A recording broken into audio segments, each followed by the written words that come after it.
videos 20 and 21 I covered signaling basics. We saw that train movements on main tracks need to have authorization indicating starting point and destination of the move. Execution of the movement is then done by the train crew and typically guided step by step by the signaling system. We also saw that several block systems were developed to help increase the efficiency of a given track section while maintaining the required safety standards. Today, I start looking into how to make these block systems work in the CTC panel I created in video number 9. Hello YouTubers and welcome to the Internet of Toy Trains. I am Hans Tanner and here is a new episode of IoTT with fresh ideas about how to use IoT components to control a model railroad layout. Let's get started! In my requirements list in video number 21, I said that I am not interested in modeling moving blocks, but for the development of a control system, that's a different story because a CBTC system has all the ingredients that are needed for any software-based control system. And after all, moving blocks are nothing else than fixed blocks with a much higher granularity, and the same basic rules apply. So, the starting point for my research really is moving blocks.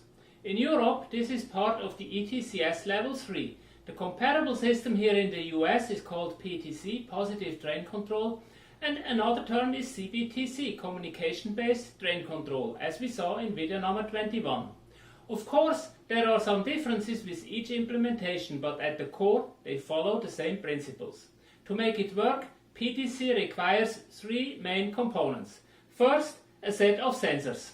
This includes sensors on the trains as well as trackside sensors to provide accurate position information of the train and accurate status information of the track system, including turnout positions and track occupancy.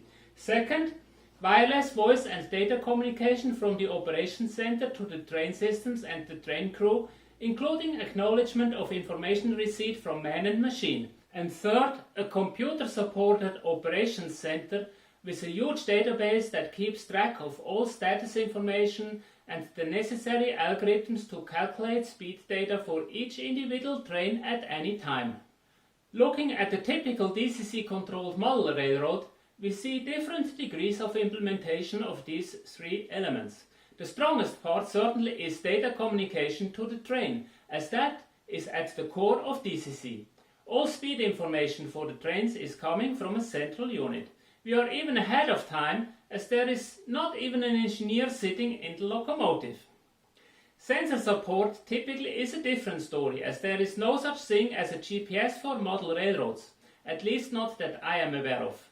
Trackside sensors for block occupancy detection and sensing turnout positions, on the other hand, are available, but to what level they are used differs from layout to layout. This is certainly an area that needs improvement in most cases. The general rule is that every track section that is to host a train should have its own occupancy sensor. Finally, something like a track database and operations algorithms is kind of unheard of when it comes to mainstream DCC equipment. It is normally regarded as the domain of specialized computer programs such as JMRI. So the challenge is to come up with a data structure to model the layout that fits into a typical microcontroller, in my case an ESP32, and then have algorithms in place to handle standard processes like ABS, APB, and maybe even CTC like route setting and monitoring. So how can we achieve this, and what should go into that track database? To get started, I tried to find out how the database of the real-world PTC looks like. Maybe it is possible to take it and strip it down somewhat. When doing my research, I found a very interesting document published by the Federal Railroad Administration titled Positive Train Control Track Data Auditing System. In Appendix B, it has a lot of technical information. Most interestingly, the data elements that are stored in the track database. That's a good content list to get started. But what is the best way to structure that data?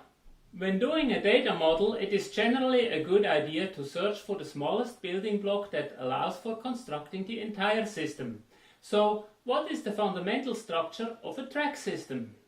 Looking over track plans, we see a lot of different elements. We see track elements, turnouts, sidings, interlocks, signals, trackside sensors, maybe a catenary system, level crossings, platforms, and more. What are the core elements and what are just attributes that may or may not be present? What is needed to build just the most simple track network? Well, the backbone component of any track model is a piece of track with an optional turnout. Something like this.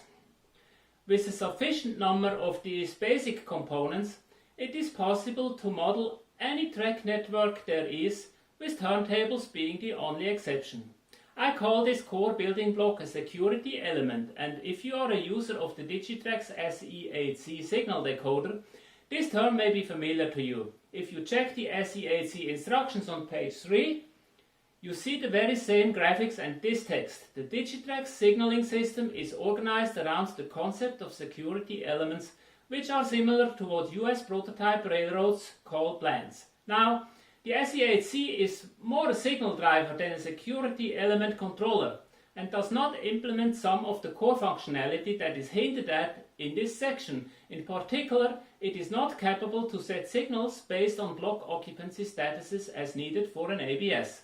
So even though I like it very much, I don't know why this explanation is still in that manual, but I do know why it originally made it in there. Here's the story. Prior to the development of the original SE8, which came out in 2003, Digitrax held several sessions with model railroaders to discuss the requirements for such a device.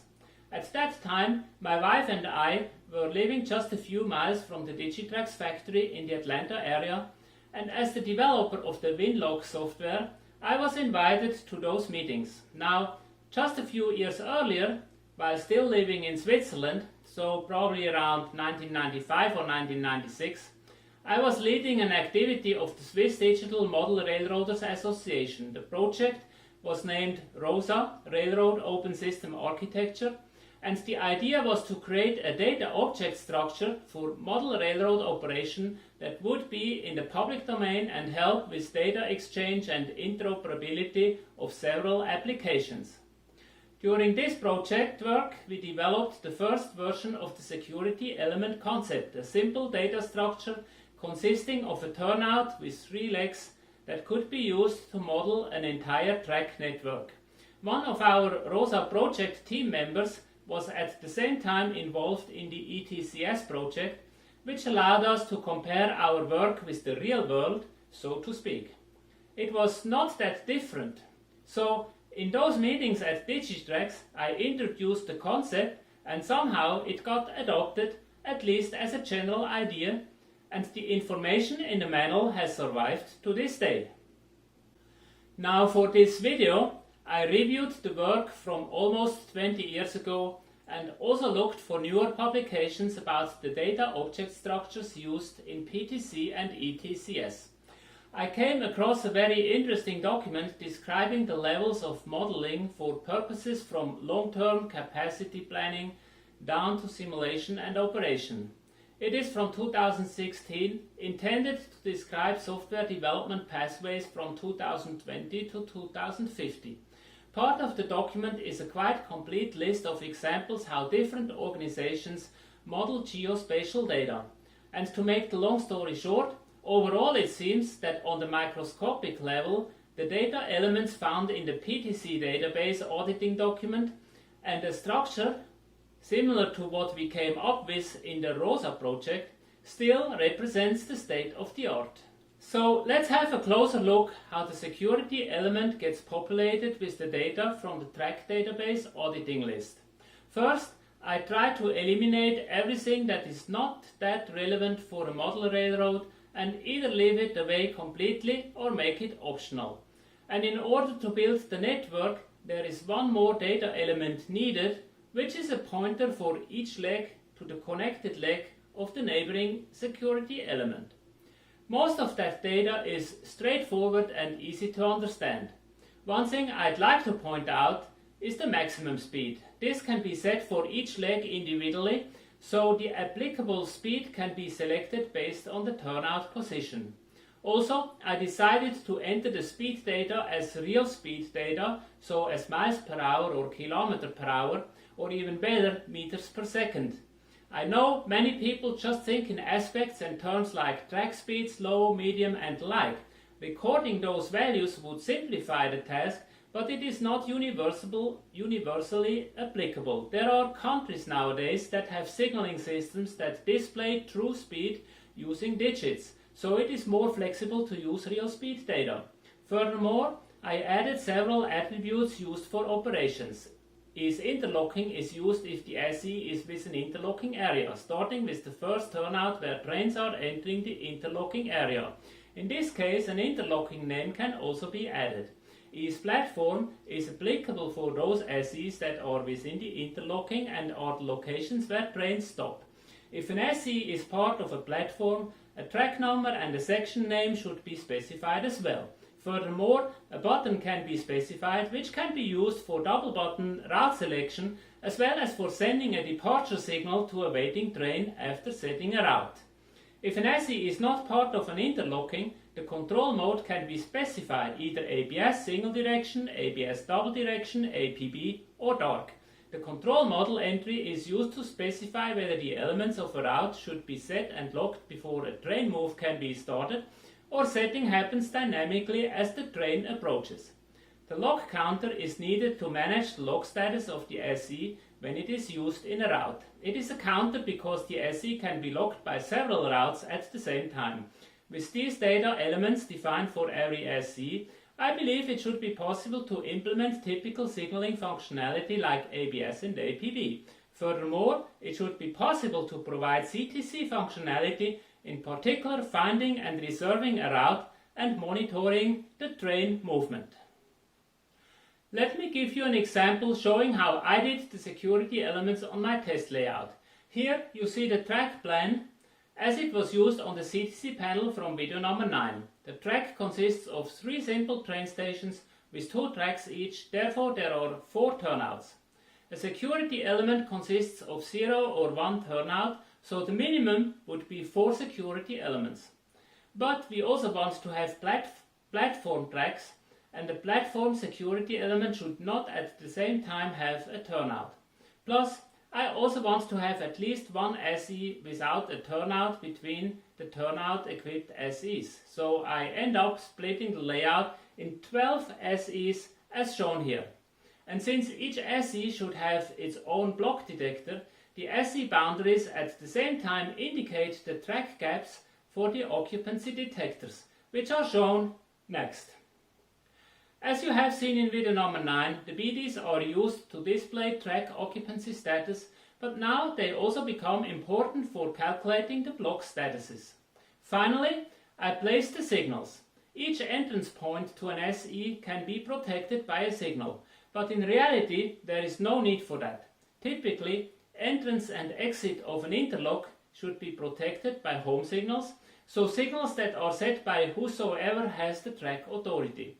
So I place 3 signals on each SE with a turnout, as they all are entrance or exit to an interlocking, and as the track section between the interlocks is too short, in this case for an ABS, there are no further signals. This will cause a little bit of a problem for testing the ABS system, so I will have to downgrade the center train station to an industrial siding for testing, but this will come later.